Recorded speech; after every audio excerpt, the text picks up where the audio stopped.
I'm very grateful for this opportunity. Is it working? To be with you this afternoon and to share with you a few things about the book.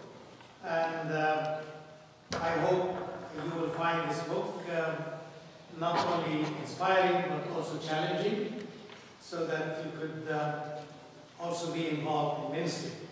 So I'm thankful to Father James, for the invitation to be with you here. I'm thankful to all of you. It's so good to see so many friends over the years. Many of you have come to visit us in Jerusalem. And we've had good relationship with each other for a good number of years. So I'm appreciative of this. And it's also good to welcome also new people, new faces. And if you have not visited, we welcome you. We would like you to come and see for yourself. Now, this book, which was published very recently, 3 months ago maybe, and I was so thankful to all these books that published this book, that they allowed me to have a printing in Jerusalem. In the past, every time I came to this country, I had to carry lots of books back home. And when I was writing this book, negotiated with Arbor, and they were glad to allow me to have that printing there. So the printing that you will be buying is the printing that was published in the States, in New York. But the one I'm carrying, it's published in Jerusalem. So now I don't have to keep carrying books back home. But I'm thankful that we have now the books as a way of contributing to justice and peace. There are many books that are coming out all the time. Many of the books that we promote are written by Jewish authors, by Israeli Jews or American Jews, who are very much concerned about the situation back home. So we need to see more books written, because this is a big country. Europe is a big place, and many people don't really know what's happening.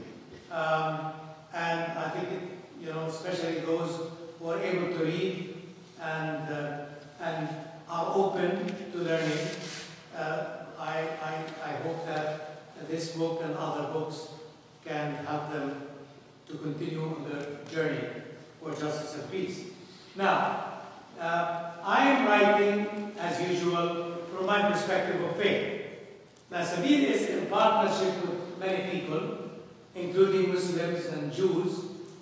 On the Jewish side, most of our partners are really secular Jews. One of the biggest problems we have with many of the Jewish friends is the fact that we cannot agree on the theology of land. Because at the heart of the conflict back home is a theology of land.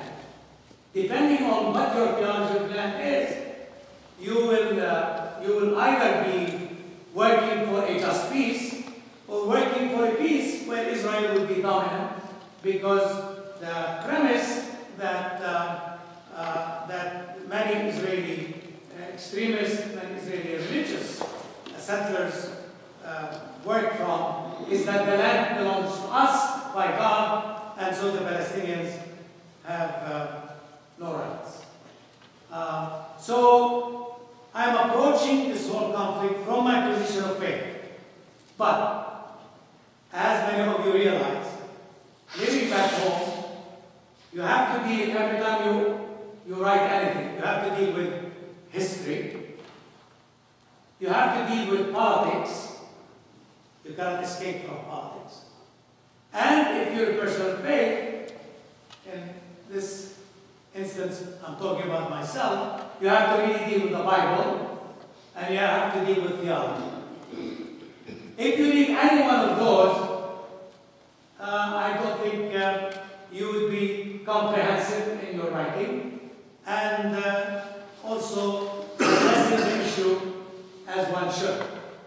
Obviously, there are many books that are written from a purely political perspective. I learn very much from those books. But when I write, I'm writing from my position of faith.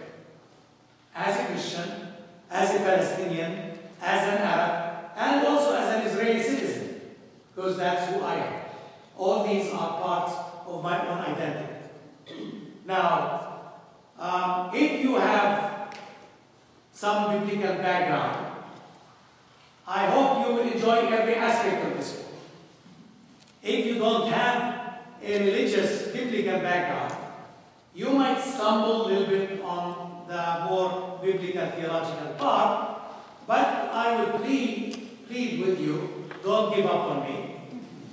Continue, skip what you think it is difficult, and keep going. Because there's quite a bit of politics involved here. And I think eventually maybe you can go back and read some of those more difficult parts. So there are 14 chapters here in this book. And I begin with trying to really help people understand what is Sabil. Because many say, how did Sabil come into being? What does the word Sabil mean? So I begin with the birth of Sabil. In my first book, I introduced Palestinian liberation theology, but I stopped with the first Intifada. In this book, I pick up from the first Intifada, because the first Intifada will continue to be in the history of the Palestinian people as a model, because it was non-violent, it was very effective.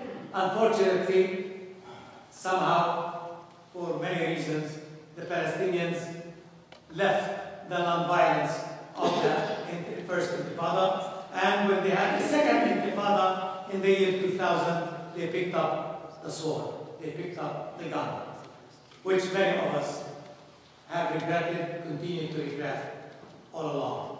So, in the first chapters, I tried to help the reader understand not only where Sabil is coming from and where Sabil stands, but I also wanted to show that the Palestinians have always been open to peace.